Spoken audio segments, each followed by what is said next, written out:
During the early 1940s, Britain was losing the war by any benchmark. But as the Allies came through to 1942, there were some important victories.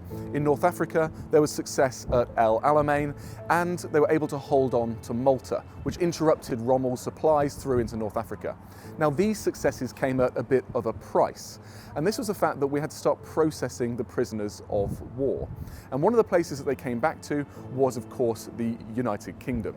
The trouble is that if you want to look into this history, you won't find any of the official documents at the National Archives because they've been lost or destroyed. Instead, to find out the history of these people's lives and what they experienced in the UK, then you have to come to places like this, Camp 83 in Yorkshire. And today we're going to have a look around and we're going to explore the forgotten lives, forgotten histories and the forgotten legacies of the prisoners that were kept here during the Second World War.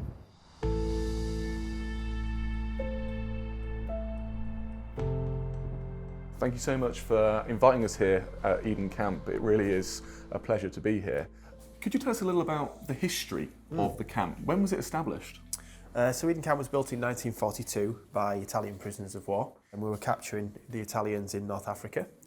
And later, after Italy capitulated, we went on to have German prisoners of war.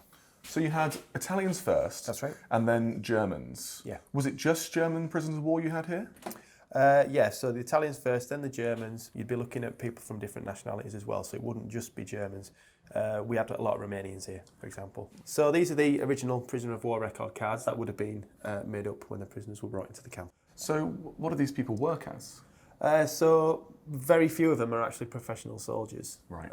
They've all got backgrounds in many different things, so it might be farm work, they might be carpenters, that sort of thing. Okay, yeah, farm worker there, farm worker. Oh yeah, lots of farm workers, isn't there? Which makes sense for where we are in the country, right? Yeah, completely. And that's what the guys would have been put to work on. When they came to the camp, they would have been, put into their uniforms, prisoner of war uniforms, and then kind of set into each of the individual huts. Yep. But then what would they do in their day-to-day lives? How would they pass the time over the years they were here? The prisoners were here primarily to work. This is why Eden Camp is here. It's in the middle of an agricultural area, built purposely for that. So we had labour. So they were working on the land as well? A vast majority were working on the land, yeah. We needed them to be farming. We needed the prisoners to farm. So they were contributing to the economy, really. They Exactly. were making sure that people could be fed whilst our young men were abroad and young women as well. We needed them, yeah. Yeah, they were essential. I'm here in Hut 10, which was one of 45 at the camp. And it's in living conditions like this that you'd have around 64 troops crammed inside, living in bunks like this one, 2 to a bunk and living on top of each other. But these prisoners hadn't always been prisoners. They'd lived lives before the war. They'd been traders and they'd been craftsmen. And this meant they could make their time here a little bit easier by making ornaments and by making toys for the local community. And what that meant was they could start to bond with the local people, win them over and integrate into the communities, but also barter a little bit. So they could get the luxuries that would make life here just that little bit easier until they were either liberated, as some of them hoped, or they could return home to their families after the war. Michelle, your father was a prisoner of war in the UK, Michael Kramer. Yes. And he was, before this, a soldier in the Romanian army. He was. Who yes. was drafted up and pulled into the German forces as they swept through. That's right. He was there at the end of the war, and somebody said the war is over, so you can do what you like. You can go that way to the Russians, right, or you can go that way to the Americans. And he chose the Americans. So your dad was faced with a choice. It was either head towards the Soviets and potentially face being executed, or flee as fast as you can towards the Americans Yes. and become a prisoner of war. That's right, and he was in various camps all around Europe. But the worst one was the Belgian camp, where he says that for fun, the guards used to shoot into the tents and kill men. So there were some atrocities taking place in these prisoners of war camps Yes, that across sounds, Europe at the time. that sounds like it was, yes. But then he ends up in Britain. Yes, yeah, he came across on a boat and somehow ended up at Camp Eden. And how did he find it at Camp Eden? Yeah, he said he could see, he met a German officer, and the first person he met, and he said he couldn't believe how well fed he looked, which he hadn't had Right, I for see. years, really. So they come over, there's hardly any food in mainland Europe anyway. There's those hell-bent on revenge, and just by chance, he comes over to Britain, ends up in Eden Camp, where they're treated a lot better here. Yeah. And that probably ends up saving his life as well. Yes, in some ways, I would imagine. Another bit of luck for your dad. Yes, it was. There were different distinctions for the prisoners, different categories. That's right. Could you explain what they were? Yeah, so when a prisoner would be captured and brought over, they'd be debriefed and basically graded into how fanatical they were. Right. So there was white, who were not fanatical at all. There was grey, there was some fanaticism there, but the black Nazis, they were the fanatics. Right. So any members of the SS, instantly a black Nazi, and anyone with a real strong feeling for National Socialism. So who did you have here at this camp, at Camp 83? We were white and grey Nazis. White and grey. So what did this mean for daily camp life? Was it as secure as perhaps other prisons would have been? I mean, the distinction between the camps, in a lot of cases, were location. Okay. So we're on the East Coast. Black Nazis wouldn't have been on the East Coast, threat of invasion, for example. So black Nazis would have been across the other side of the country, in Scotland or over in Canada and America. But after the war, I mean, we had prisoners here in Eden Camp as across the country until 1948. And after the war had ended, there was a lot more fraternisation. So they were as late as 1948 they were kept here? We needed them, the war was over? No, we needed them. We'd lost so many men, there was still a lot of men abroad. The labour force was heavily depleted. There was so much to rebuild. We were still under rationing restrictions, so the prisoners really took the... But my question is that legal? Geneva Convention-wise, it probably bends the rules. Yeah, it was certainly rewritten after to take away any ambiguity of that. But we needed them here to supply the food, to rebuild the roads, to That's right. rebuild the bomb-damaged towns and cities. Yeah. That's fascinating. When we think of prisoners of war, we think of prisoners behind barbed wire fences in prison camps. But at camps like Camp 83 and others that were all around the country where they had grey and white category prisoners, they were allowed far more into the community and they were given passes to go out into the local towns.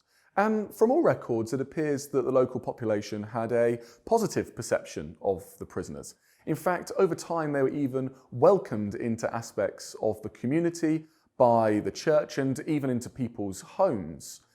But there's also a slightly more troubling side to this story, because when you think about it, why would you want to make these prisoners' lives excessively difficult? By 1942-43, we were by no means certain that Britain and its allies were going to win the war. So one day, perhaps soon, it's these very prisoners that might be ruling over the country. One of the things that we've learnt is that the prisoners were welcomed in local communities, but they were prisoners. And back in camps like Camp 83, they had quite cramped conditions and morale was quite low, to say the least. These people are away from their families and their loved ones. But there were also some light points, because around the country there were a few who were performing music. And one of these was your relative, Auntie Winnie. Yes. Winifred Percival. Yeah, Auntie Winnie was my mother's sister, and she was a concert pianist. She was married to Arthur Percival, who was the sub-leader of the Halle Orchestra, a violinist, and they applied to the War Office for permits to give these concerts in the camps. The pair of them were Quakers and pacifists, and they liked to give their music to people they had an affinity with. This doesn't seem like it's the run-of-the-mill thing that your normal musician does. You don't automatically think, I'm going to go and play for the prisoners of war. This is wartime. Yes. What was it that made Winnie so special that she wanted to do this? Her father was interned in a POW camp in Trieste during the First World War, and so she realised what a miserable sort of life these prisoners were having away from their families and things, and decided to give these concerts. She could speak Italian and spoke Italian to them at the concerts. So Winnie was a Quaker, she was a pacifist, but she was also a teenager when her own father was a prisoner of war during the First World War. So she knew what it was like to have family away and for those men to be alone and away from them for long periods of time. And so she, it gave her such a feeling, having her father missing for all that time, that she wanted to help these people who were away from their families, or for the duration of the Second World War and after the Second World War as well. They were still in prison camps in this country.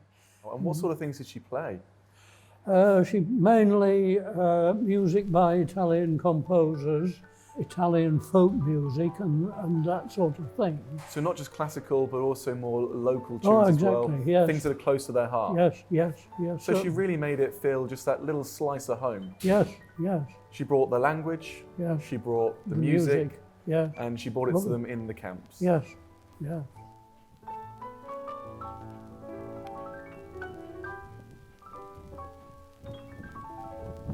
Nick, we've heard a lot about how the prisoners at Camp 83 were treated and how they integrated far more into the local society. But what was it like for the prisoners at other camps across the country? Did the experience stay the same as it was here, or was it far harsher for the prisoners? One of the probably the worst camps in the Yorkshire area. I mean, we had about 18 to 20 main camps in Yorkshire. Okay. There was a camp just outside Sheffield called Lodgemore. So there was a mixture of prisoners in Lodgemore from whites up to blacks. There wasn't that much work being carried out in Sheffield. They were more confined to camp, but that would then obviously cause its own problems. It created frustrations and it created an animosity between the guards and the prisoners. The barriers weren't able to be brought down as much because the prisoners weren't mixing them much with the local community to allow the local community to realise, hang on, they are the enemy, but they are somebody's father, somebody's brother, somebody's son. That was the experience at Lodgemore, but was that as hard as it got for prisoners of war in the UK, or were there even more severe camps in the UK? There were more severe camps that were proper lockdown prisons. Okay. And these tend to be the camps that were holding the black category of prisoner, who were the ardent Nazis.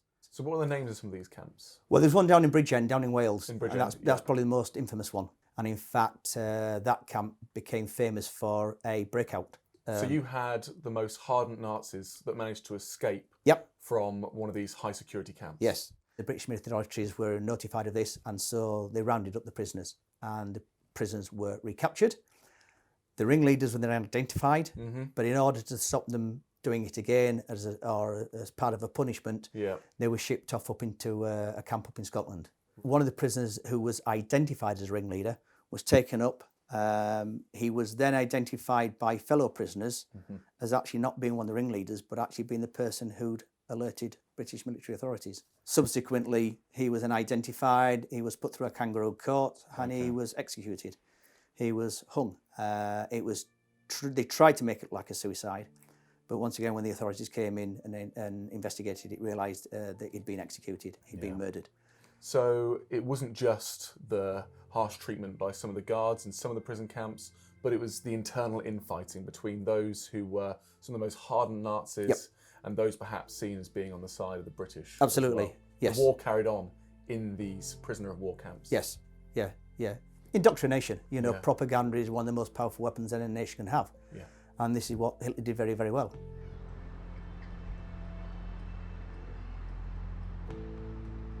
Whilst the official histories tell us very little about the personal stories of the prisoners of war here in the UK, when you dig a little bit deeper, you can reveal the human stories. You can see that some of them had a pretty hard time of it, but for a few others, they were able to dig out the positives and integrate in the communities. And in fact, some even made their lives here and started again once the war had finished. These personal stories, these family histories, many of them have been forgotten. But the important thing is that these legacies live on today, and they tie families together across Europe, through the Cold War, and into modern society.